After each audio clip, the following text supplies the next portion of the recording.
All month long, we're looking at classic Summerslams through the years, and this week's entry is what... This fly is gonna piss me the off if we can't get rid of it. Come on, out of here. Chase you out, bitch. Chasing you out, bitch, fly. All right, let's try that again.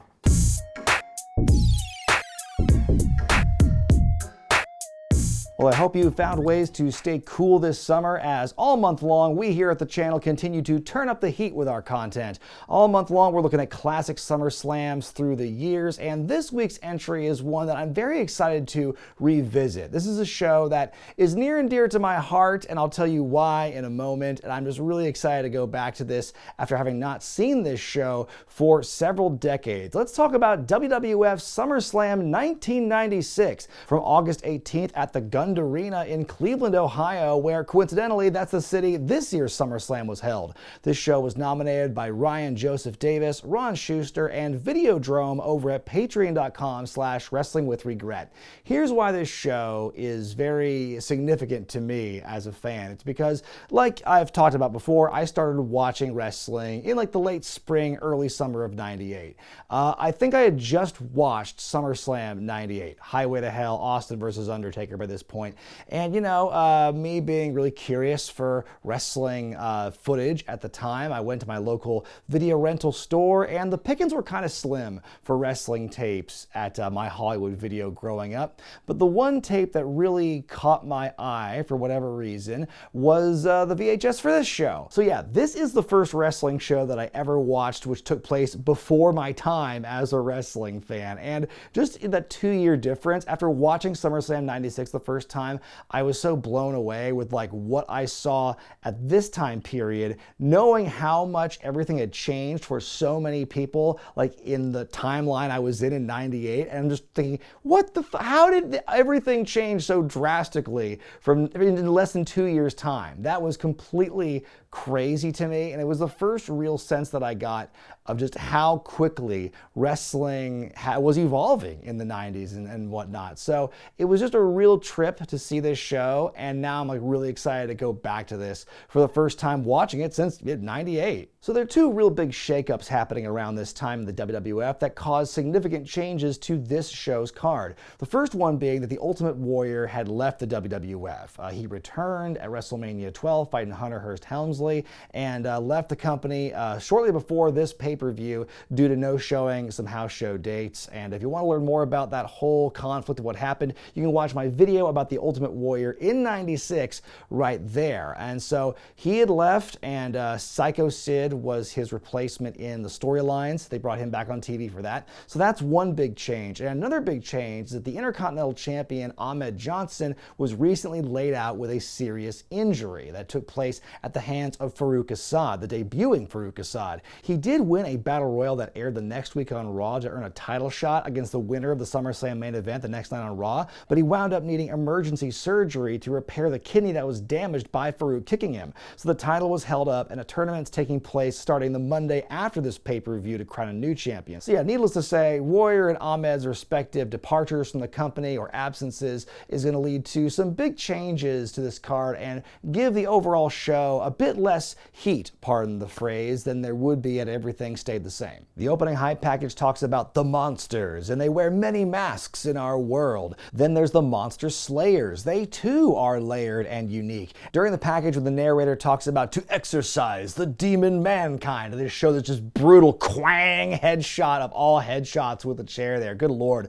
David must slay Goliath. The Reaper must claim another damned soul. But sometimes the hero doesn't win. Ooh, foreshadowing maybe? 17,000 folks filled the arena on this night, 157,000 buys, down significantly from 205,000 the previous year. And what was the main event for that year's SummerSlam? Diesel versus King Mabel.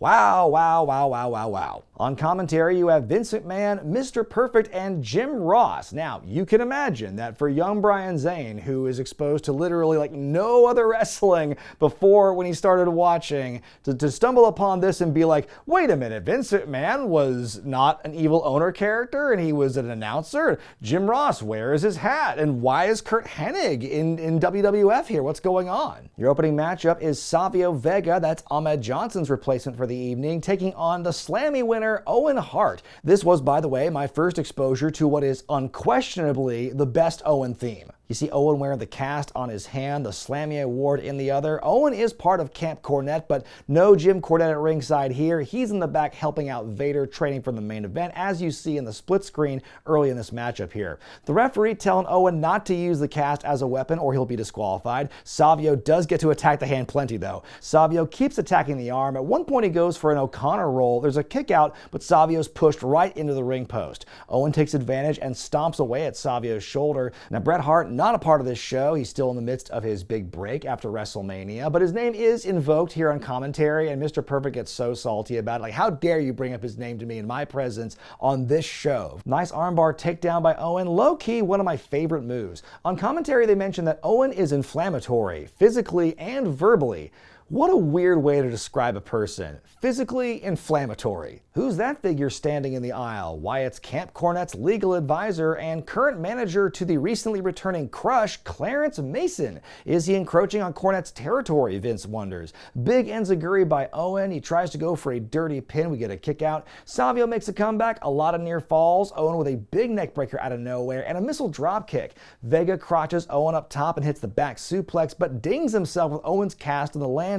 Owen removes his cast and blasts Savio with it right in front of the referee, who magically does not see it. The sharpshooter is applied to the unconscious Vega. Owen wins. Mason gets in the ring to celebrate with Owen. Suddenly, Justin Hawk Bradshaw, the former Big John Hawk of Bodyguards vs. Bandits, he's been beefing with Savio for a while lately. So wait, why did Savio fight Owen on this pay-per-view then? He's shown up with Uncle Zebekiah, Bradshaw hollering a lot at the commentary, but is about as audible as Boom Boom Mancini. Bradshaw laying Savio out on the ramp, and their feud is not done yet. I give it 2.5 stars. It's just a match. Since, Savio was the replacement for Ahmed Johnson, there was really no heat between these two going into it, so they just had a match, and, they just got their characters over, and that was fine for what it was, but besides that, there wasn't really much to it, sadly. Todd Pettengil's in the boiler room to report on how spooky it is down there as the Undertaker and Mankind get ready for their boiler room brawl. There are pipes. We see Mankind on the floor saying there's no place like home. He is just on one for this promo here. He warns the dead man not to come down here. He licks the pipes, my word. It's time for what they're billing as the first ever elimination match for the WWF Tag Team titles, as the Smoking Guns with Sonny defend against the New Rockers, that's Marty Jannetty and Leif Cassidy, the Bodydonnas, Skip and Zip,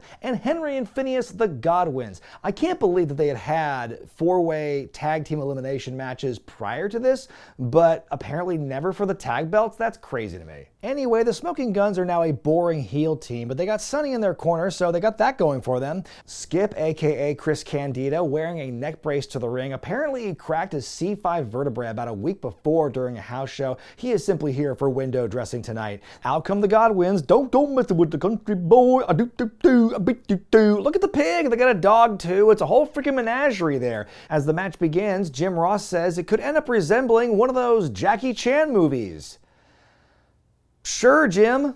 Billy is flattened with a wheelbarrow slam by Henry Godwinn. Phineas and Zip, a pair of heels, they crisscross the ropes. They're about to collide. Psych, they tag in Billy and Michael Barton. That goes nowhere. They just stand around, so we get Zip tagged back in. Okay, who am I supposed to cheer for in this matchup? I'm pretty sure the Godwinns are the only faces in this collection here. The New Rockers, I don't buy them as baby faces, certainly not over baby faces. And then the other two teams are definitely heel. So I would almost say it's 3 heel teams. Zip gets tripped by Marty, Billy covers him, and the Bodydonnas are gone. Thanks for coming, Skip. Leif Cassidy of the New Rockers comes in and gets some offense in. Jannetty with a big fist drop onto Henry Godwinn. We get some accidental twin magic by the Rockers in the corner. Henry hits the slop drop onto Marty, and the Rockers are gone. I love that spot. Henry with a huge clothesline to Bart, but can't capitalize. The Guns are working over Henry, and Billy goes, "Come on, Henry, do something, you big sissy." Jim Ross calling Sonny a Jezebel, his go-to word for heel ladies. Boring action between Bart and Henry here. The Billy splash is caught in midair and turned into a slam. Hot tag to Bart and Phineas. The Godwinns have it won, but the referee is distracted by Jim and Sonny. Bart decks Phineas from the top. He pulls Billy on top of him, the referee counts, and the Gunns retain. "We are the best, and you're gonna like it!" Sonny grabs the mic and tells the women in the audience to look at the Gunns and look at what a real pair of guys looks like. And she tells the men to look at all the hideous ladies around them and see what a real woman's like. Let's make that room look a bit better. Here's a big ol' Sonny poster. And Jim Ross wraps all this up by saying she missed a few trips to the woodshed. Jesus. You know, there's that one fantastic spot with the New Rockers and how they got eliminated. I love that. But besides that, it's a pretty dull match, this. And obviously, it's a way to get the Smoking Gunns and Sonny over here. But besides that, it's just not a great indication of the tag team division right now in this company. Over on commentary, Vince sounds like he's suddenly piped into the crowd as he introduces a video all about Cleveland. Kerwin Silfies makes a cameo appearance here, holding some trophy for the race to SummerSlam. It's the Godwinns versus the Smoking Gunns. It's Cleveland's new rapid transit versus a horse-drawn carriage. Which one will get to the Gun Arena first? And what a surprise, Cleveland's brand new fabulous rapid transit wins the day. Hey, why didn't they play this blatant commercial for the city of Cleveland before the match they just had? Meanwhile, Jerry Lawler goes to Jacobs Field to watch the Indians, that's the future Cleveland Guardians, practice. He asks Sandy Alomar Jr. to teach him how to do the spitball. Alomar wants to learn the pile driver in exchange. They almost come to blows. Lawler then goes to Charles Nagy to also try to learn the spitball. Nagy does remind him that that's illegal. Jerry throws the first pitch for the game, but then gets the cheapest seats. Great line from Lawler. "Hey buddy, how'd you get up here? Helicopter? Let's paint over some graffiti, kids." Then the Undertaker and Paul Bearer give away a funeral for some reason. Todd Pettengil saying, "Looks like he's a few years away." Good Lord, Todd. Up next, Camp Cornette's British Bulldog takes on Sycho Sid, who, as I mentioned, filled in for the Ultimate Warrior in storyline after the Warrior was gone. Once again, no Jim Cornette. He is still training Vader in the back. We are backstage, Doc Hendricks interviewing Sycho Sid. "The fans are loving to see you back in the WWF, Sid." Sid whispering that this movement began months ago. "One night in a dream, the people were screaming, 'Sid, Sid, and the man is back and here to stay!'" He says there was a little bit something missing at International Incident. One more step to the top, indistinct, master and ruler of the world. Sid really soaking in this entrance, totally has the crowd in the palm of his hand, getting a huge Psycho chant. Sid absorbs Bulldog's early offense, responds by throwing Davey Boy around, another big Sid chant. Bulldog manages to get Sid up for the stalling vertical, big strength there. Clarence Mason once again appearing at ringside. Sid powers out of the chin lock and clotheslines Sid out of the ring.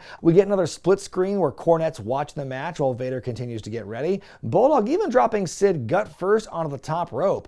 Back to the chin lock, Sid fights out again and hits the Stitter Splash. Misses the follow-up, Bulldog hits the running power slam, but suddenly JC has shown up and is getting up in Mason's face for being at ringside. Bulldog is distracted by this with his cornermen fighting. Sid recovers to hit a huge choke slam, a powerbomb to Bulldog, finally getting his Beach Blast loss avenged. I give it 2.5 stars. It's a pretty fun powerhouse match. My opinion on this match is a lot better than it was when I first watched it, and I really, it was two guys who I didn't really have that much exposure to seeing live. I knew who the British Bulldog was because I played WWF Warzone, and he's in that game, and I knew he was in WCW by the time I started watching wrestling.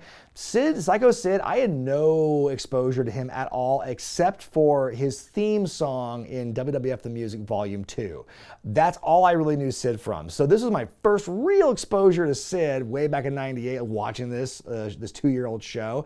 And then the Bulldog, I'm pretty sure this is also the first like Bulldog match that I ever watched from beginning to end way back then. So, it's just funny how perspective changes when you get older and you watch more wrestling. Up next, the natural Dustin Rhodes takes on Johnny B. Bad. Oh, I'm sorry, it's Goldust versus the Wildman, Marc Mero. Goldust, former Intercontinental Champion, lost the belt to Ahmed Johnson at King of the Ring, and at this point they have completely toned down the more outrageous aspects of his gimmick. As I mentioned in my Goldust in WWE video, they beat the gay out of him, so to speak, at King of the Ring, because he wasn't really doing the over-the-top stuff that was so controversial controversial at the time in '96. Now he's just being regular creepy by just kind of making eyes at Sable, Marc Mero's wife and corner lady. Todd's backstage with Mero and Sable. Goldust has made his infatuation with Sable clear, and this past weekend on Superstars, Mankind showed up and started calling you Mommy, Sable. The hell's up with that?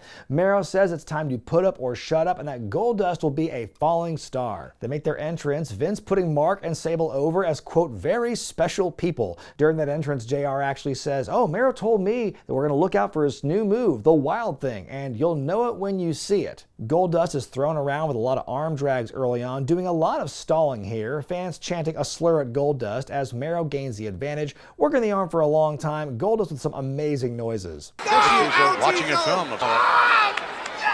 The Wildman's backdrop to the outside, then moments later knocked into the guardrail repeatedly. Suddenly, Mankind, who's got a boiler room brawl to be in later, appears at ringside to torment Sable again, calling Sable Mommy as she just cowers in fear. At this point, why wouldn't you just, like, I don't know, run away or run into the ring or get security? I don't know. Goldust continues to wear down the Wildman. Mero thrown into the corner. He just lands on the second rope and jumps backwards right into Goldust. Mero fights back, hits the inverted atomic drop and some strikes. We get a big knee lift. Corner punches leads to both men tumbling out of the ring. Mero with a big plancha to the outside.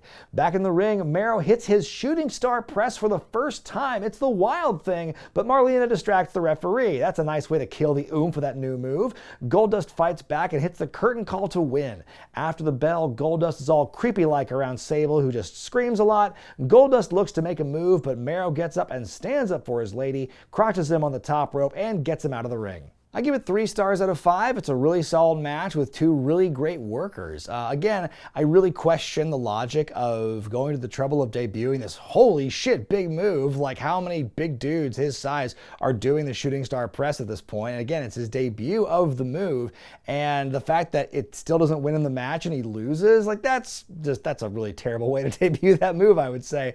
But I will say though, it's great to see that Sable, you know, as many faults as she had as a character in '98, it's still miles ahead of where she is here in '96. Because here, as being in Marc Mero's corner, she's just this kind of withering flower. She's really easily scared and creeped out and everything.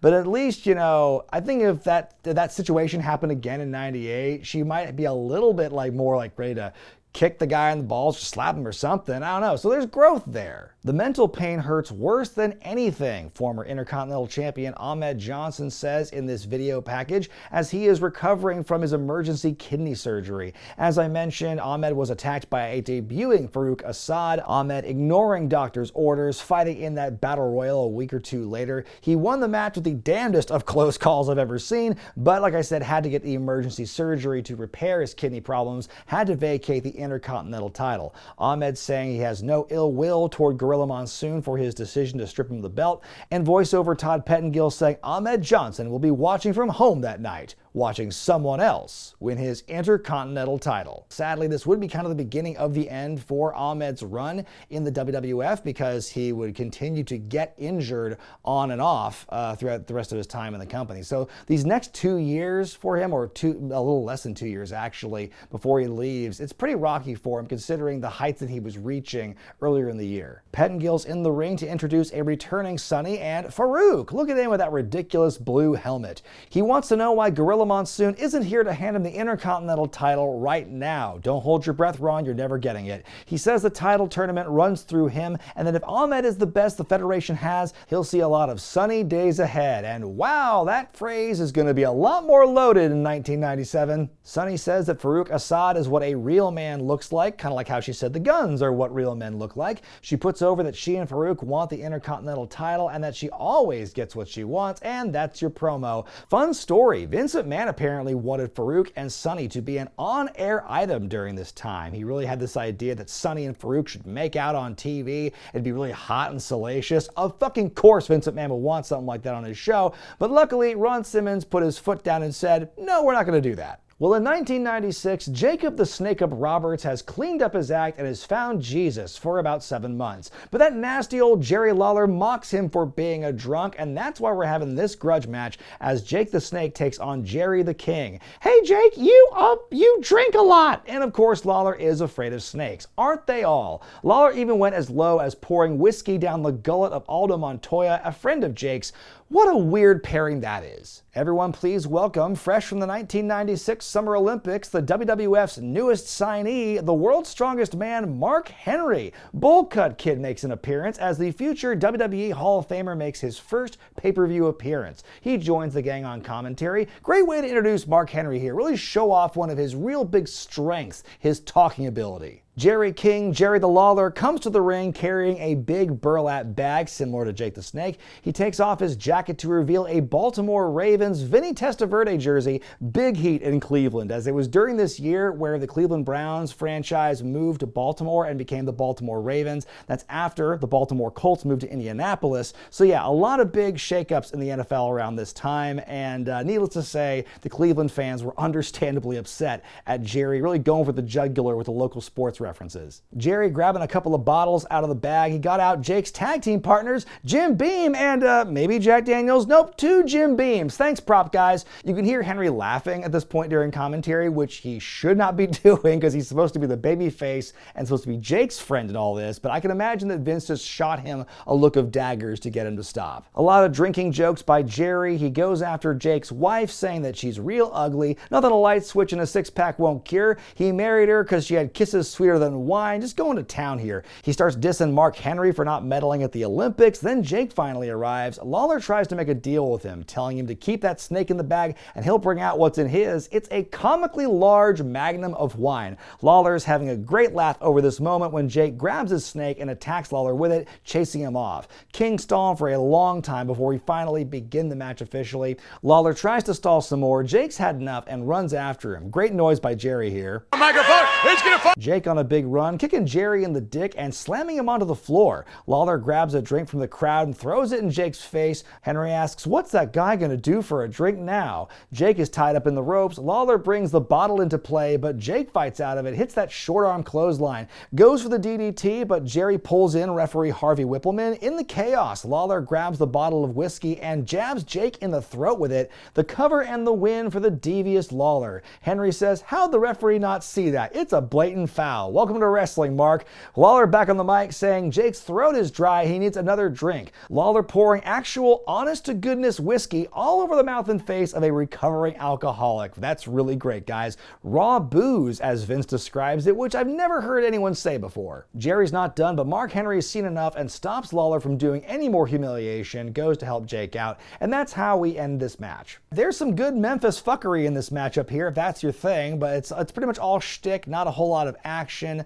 But you know what? It's a great way to get more heel heat for Jerry. I still can't believe that they used real whiskey in that spot. The original plan, from what I read, was it was supposed to be like iced tea, but like, nope, we're just going to give you real whiskey. I mean, wow, what a shock that Jake would fall off the wagon again during this time. It's a good thing that he got better, but boy, he had to go through a lot of crap at this point in his life to get to where he is now. I think we see Bob Backlund in the crowd campaigning with fans. Hard to tell from this shot here. Then we go to our semi-main event, the first ever Boiler Room Brawl, as the Undertaker takes on the deranged Mankind. These guys have been feuding for months. Mankind debuted for the WWF soon after WrestleMania, and pretty much ever since then have been on a non-stop attack campaign against the Undertakers. Costed him matches. He would attack him in the Goldust casket after their casket match. They would fight in the #1 contender battle royal. They would eliminate themselves and go all throughout the arena. This is one of the most violent and chaotic feuds in the WWF right now, and now they're going to fight on Mankind's home turf, the Boiler Room. The rule here is the first person to leave the Boiler Room and grab Paul Bearer's urn wins the match. We see the Undertaker's manager making his way to the ring, holding the urn, looking concerned. Cut to the back, the Undertaker has entered the Boiler Room, taking a lot of time inspecting the area, looking for Mankind. Eventually, Mankind sneaks up from behind and jumps the dead man, Taker fighting off an early mandible claw with a trash can lid shot. Very creative way to get to the Ace Crusher on top of the Sawhorse by Mankind. This footage footage is just very dark. Even when you're watching it on like broadcast TV, they try to turn up the iris. You can tell they're really trying to like just boost the levels in this so people can see it. I cannot imagine how shitty an experience it must have been. If it's hard for me to watch seeing it on television, imagine how hard it must have been for like the live fans trying to watch this thing on either like whatever big screen is above the arena. And then you can see once they're at ringside, they just brought these like school monitors, these school TVs on the big stands around the ring for the fans to look at it. Like, is that for the people, the cheap seats too? Like, holy shit, how could anyone see this? Also, commentary is very sparse for this part of the match, so it's really just enjoyable for everyone. Mankind goes to town on the Undertaker, pummeling him with various accoutrements. Taker finally starts fighting back until Mankind turns a wheel and sprays some spray in his opponent's face.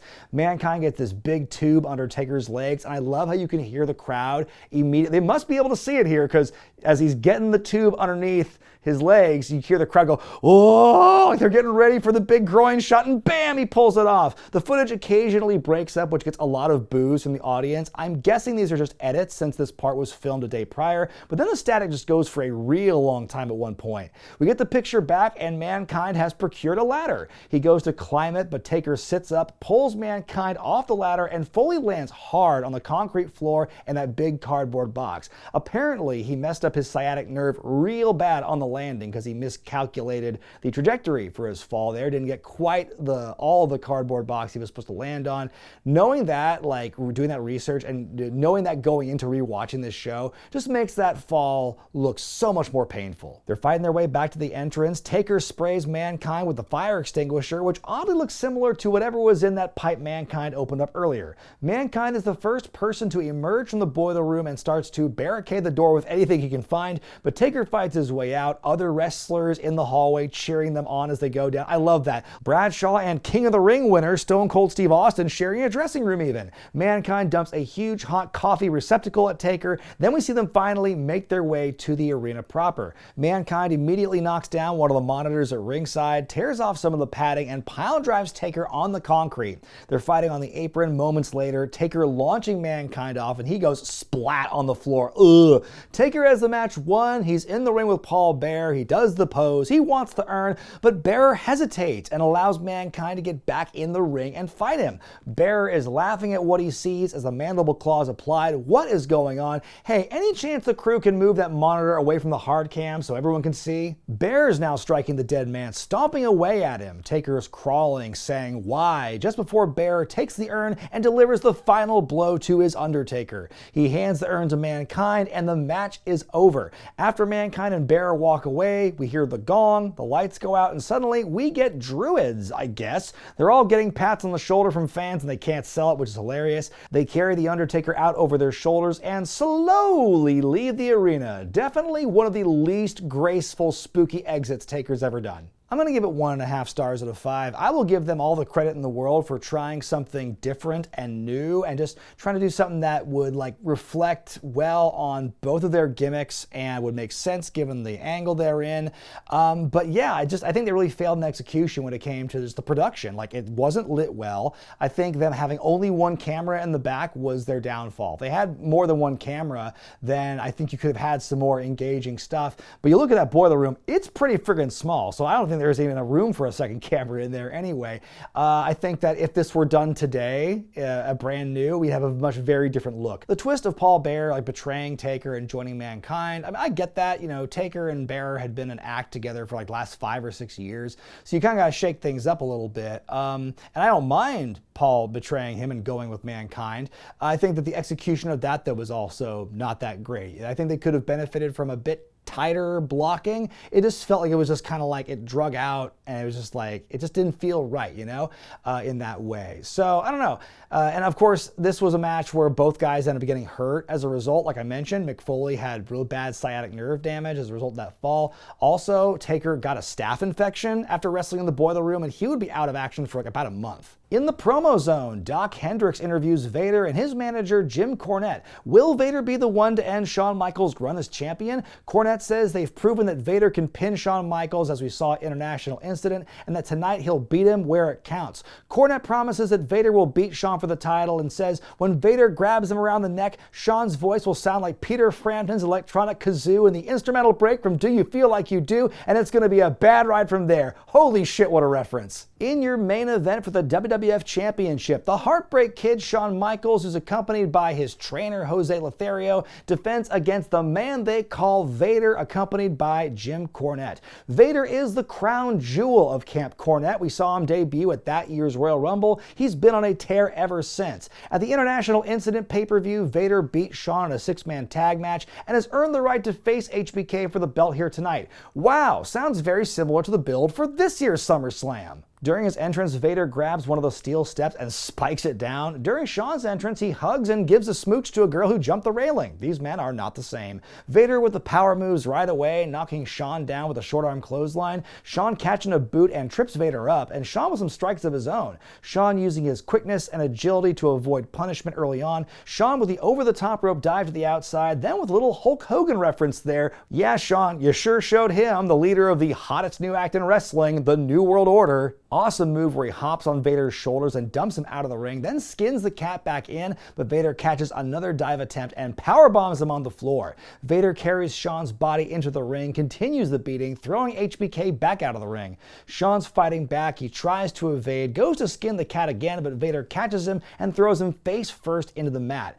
Shawn tries to go low but can't pull it off. Vader goes for the big sit but lands on a knee. Shawn goes up top, goes for the flying elbow, but lands on his feet and stomps on Vader and curses him out. Very professional. This, of course, is the infamous incident that really defines this match, unfortunately, where, Vader's supposed to roll out of the way of the elbow. He doesn't. He forgets. And then Shawn does that. He lands on his feet and just, kind of breaks the illusion for a second and kind of saying, "You were supposed to move, you stupid fuck," sort of thing. And and that's one of those instances which is kind of, again, a hallmark, a negative hallmark or trait of Shawn Michaels during this time, because as Cornette has said in many interviews and a lot of other people around him during this time, Shawn was not great to work with and to get along with during this time period, and this was probably one of the more public displays of that side of him coming out. They tumble out of the ring. Vader drops Shawn into the barricade and gets back in. Vader wins by countout, but Jim Cornette grabs the mic and protests, saying they want to win the title and a countout won't cut it. He demands the match be restarted.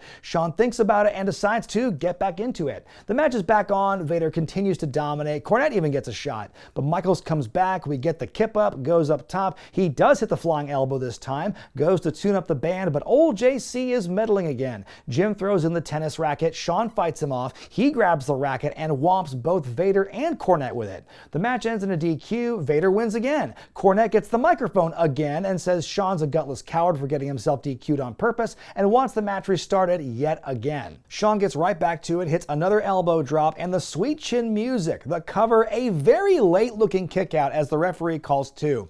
We get a ref bump, and my word, how much more are we going to do in this matchup? A powerbomb and a cover. The new referee comes in, but we get a 2 count. Vader goes for the Vader bomb. He stops himself, goes to the very top, goes for the moonsault, but gets none of it. Michaels goes up top, hits a moonsault of his own onto a standing Vader. The cover and the 3 count. Shawn wins and retains. I give it 4 stars out of 5. If it weren't for that little tantrum Shawn pulled after the elbow drop attempt, I would have considered this a damn near perfect match because, for as little as Shawn apparently did not like working with Vader, these two have surprisingly good chemistry and they work really well together. I think the big versus little dynamic worked so well with these two, and the constant story of Vader managing to win by kind of underhanded or really, incomplete means, and Cornette kind of flying too close to the sun. He keeps wanting more opportunities to beat Shawn, and ultimately it bites them in the ass in the end. That's a great story. And so I think that this was, a very fine matchup here, and it's just too bad that, things had to go the way they did and politics had to come into play, because this was not the original ending for this matchup. Apparently, the original plan was for it to end in a no contest. The rematch would happen at Survivor Series. Vader was going to win the championship. That, by all accounts, seems to be the original plan for what went down. But after this program, Shawn, got in Vince's ear, did not want to work with Vader for many reasons. Just thought that Vader was too stiff and not fun to be in the ring with. And so, yeah, they de-pushed him. And then Sid was shortly after they turned him heel and they slotted him in Vader's place. And as you saw in my Survivor Series 96 review, it's Sid who beats Shawn for the title then. So what ifs abound? Now, I have to say, again, that the couple of the matches on this show were adversely affected by the Ultimate Warrior and Ahmed Johnson's departures. Now, I don't know if Warrior and Bulldog would have been a better match than Sid and Bulldog. I don't know if Ahmed Johnson and Owen Hart would have been a better match than Savio and Owen Hart. But at least with those matches, had everything stayed the same, there would be more storyline reason for them to have matches. And so these substitutions, though the matches were fine, they still, could have been better because there was not really any heat going into them this time around. There are a couple of decent matches on this show. There's one really good match that unfortunately is mired down by that unfortunate, unprofessional incident. And then besides that, there are other moments on this show that seem good in theory, but just aren't executed all that well. I think when I first watched this show back in 1998, I remember walking away from it not having the most favorable opinion of it. And then all these decades later, after all the additional knowledge I've gained in wrestling and the additional background I absorbed in getting ready for this review, my opinion on it is slightly elevated because I liked Sid and Bulldog more than I remember liking as a kid. And that's pretty much it. It's still just a meh show where there's like one or two bright spots and everything else is meh. But what did you think of SummerSlam 96 and what did you think of this review? Let me know in the comment section below. Be sure to give the video a thumbs up if you like it. Subscribe to Wrestling with Regret. Hit that bell icon for all the notifications. I'm Brian Zane and I'll see you next time.